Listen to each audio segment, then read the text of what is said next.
1 Peter chapter 1, verse 17.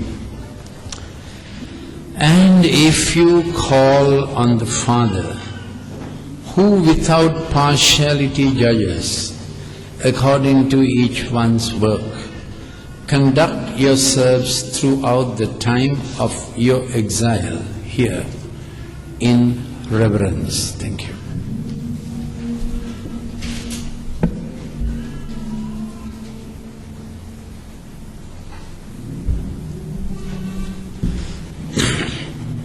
I will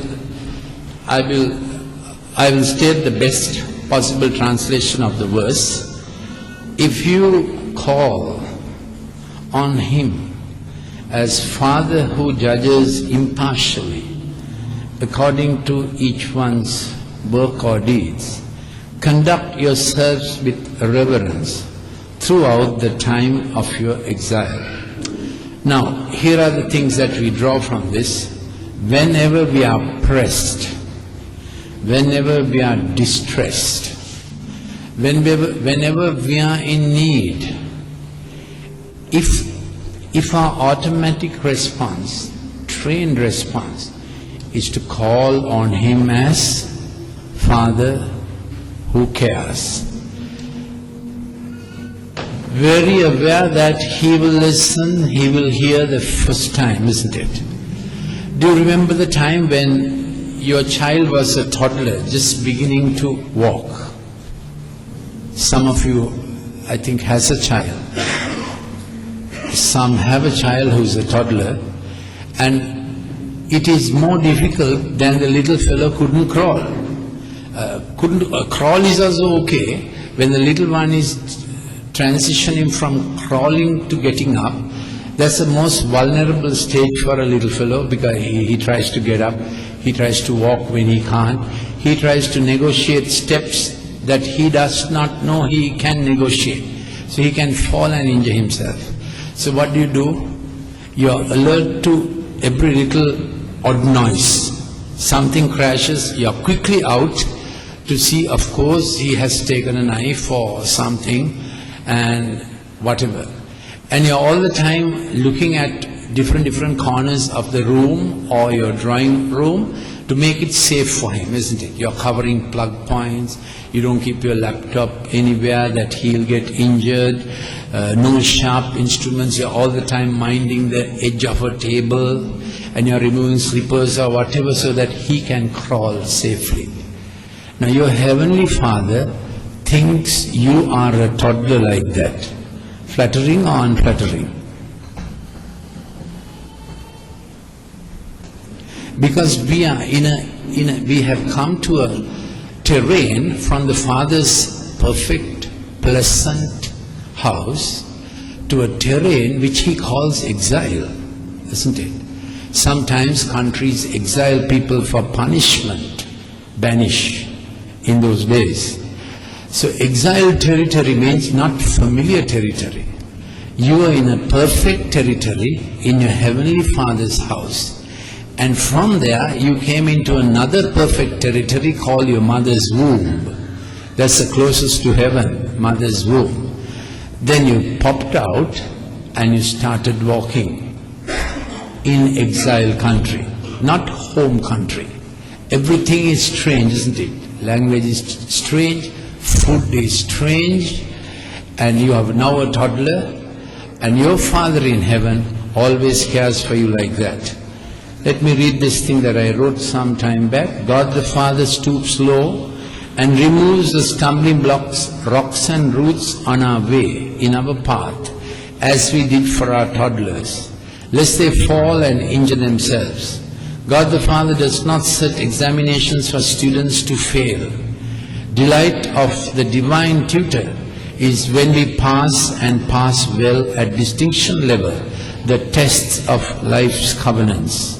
Some teachers may try to show they know more than their students, and the students can never match up to the tutor. God the Father gives us every help that we be like Him. Shall we say Amen? So the purpose of Christianity is not to know about Him, but to know Him. So this is the Father's nature. So we are training ourselves that our heart cry would be that we just call on Him. We call on Him, isn't it? And when we want to go through a red traffic light, we call on Him, and by faith we see green and we go through, correct?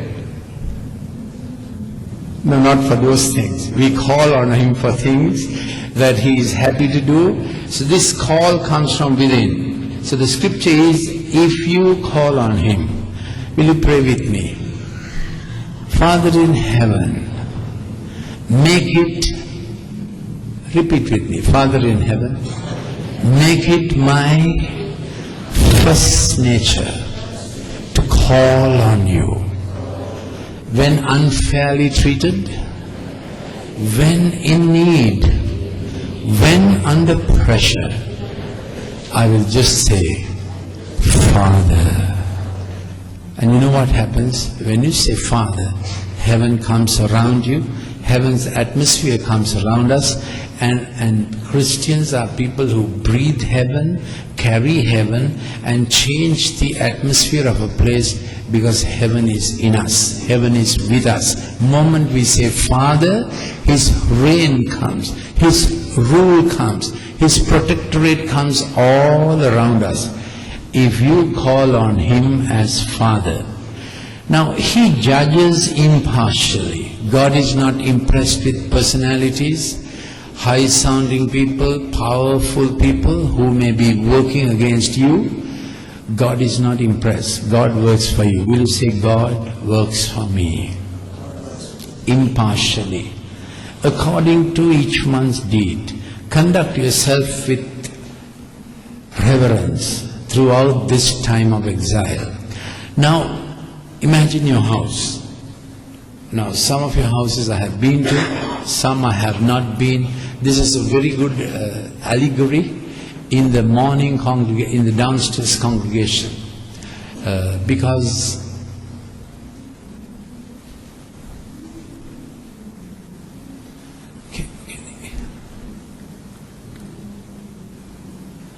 good allegory in the downstairs, the singular congregation. This is the allegory I gave. Imagine your house, the entrance. Does it have a portico? How are the front windows? Are the hinges in place? Have they been attacked by white ants? Has wood rot set in? How is your drawing room? How are your rooms? How is your kitchen? You know, some houses I go to, I can say it's all rectangular and geometric. The husband must have designed this. Some houses I go, it's all circular and full of windows and plants inside the house and a pool. I say the wife must have designed this. Some houses I go, it looks very well designed, economical, rooms are, space is well taken, well utilized. I say a good architect must have designed it. Whatever state your house is in, Father wants to do everything very well. Fit it up with the best. Completely transform your life. In every room that you don't want to show anybody, events, incidents, past happenings, you don't want anybody to know. Please let your Father know. Do you understand the meaning of if you call? Did you understand the meaning of if you call on the Father? If you call on the Father. If you call on the Father, He will surely do it. You may be scared to call on anyone else. Let know what you really feel and really need. Will you call on the Father? Maybe there are things in your life you have not called on the Father, because you have handled it yourself all your life. Handled it yourself all your life. You have spoken of your own quickly in situations. Can we have a transition? We will first call on the Father. Before your natural reaction comes, you will call on the Father. If you call on the Father, who without partiality judges. That is, He doesn't act prejudicate. He's not prejudiced about you. Human beings can't help themselves being prejudiced. They remember your past. They will judge according to what they know about you. Then they put their fears on you also. Father knows everything about us, exactly where we went wrong, how we went wrong. But in the next opportunity He sends our way, He works as if nothing ever went wrong in your life. Only God can do that. Only God can do that. And He can do it 101 times. Only God can do that. He does it again and again. As you know, my vocation is a pastor and formerly doctor. We keep case histories. It's part of a doctor's vocation. We remember everything about a patient, what went wrong. Now when you come to the spiritual vocation, you have to forget and give everyone that chance the Father gives. When He has erred 100 times, 101st time, Father says, I am with you, son. It's a clean new opportunity. Go ahead. I expect the best from you. I will know you will do well. Can you understand the Father? Yeah. Now these days I am training myself, trying very hard, asking the Lord to help me not to think the way this fellow is behaving, he is going to end up like this. Very easy to see. I am saying, let grace come. If people are stumbling towards death, I acted this out in the morning downstairs congregation because we have a higher stage. Can Dhanuka, Sashnika and Dilshan come up? Just, it's safe. You won't be embarrassed here. It's a little drama act. Come, Sashnika. Now Dilshan is taking a tumbling from a height into a dangerous place.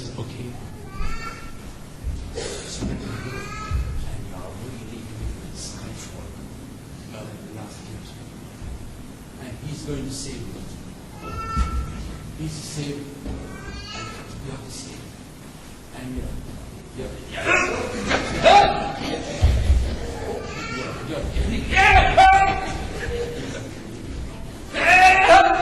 you get the point. Now we get tired, but actually I got tired. These two chaps are just watching. That's what Jesus does. Very tiring. He never lets go. Did you understand? He never lets go. Because you don't know.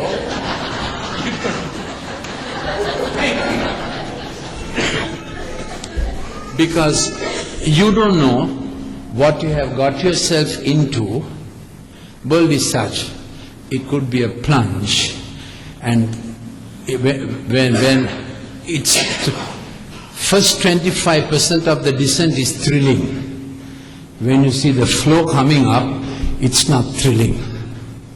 But Jesus saves. Will you say it with Jesus saves? And every incident that comes before Him, He is impartial. He has no memory that you fluffed it. That's God. He has perfect amnesia. It's a divine amnesia. Impossible for human beings, because we remember. We remember. But when God is training us to be shepherds, it's a very difficult thing, but a divine amnesia comes and God helps. If you would call on the Father who without partiality judges, so your past wrong doesn't come up before Him. It may come up before you. It may be coming up before others who relate to you. It's not coming up before Him. Can you believe this? It's not before His teleprinter. Are you believing this? When you say, Father, forgive me, He's not saying under his breath.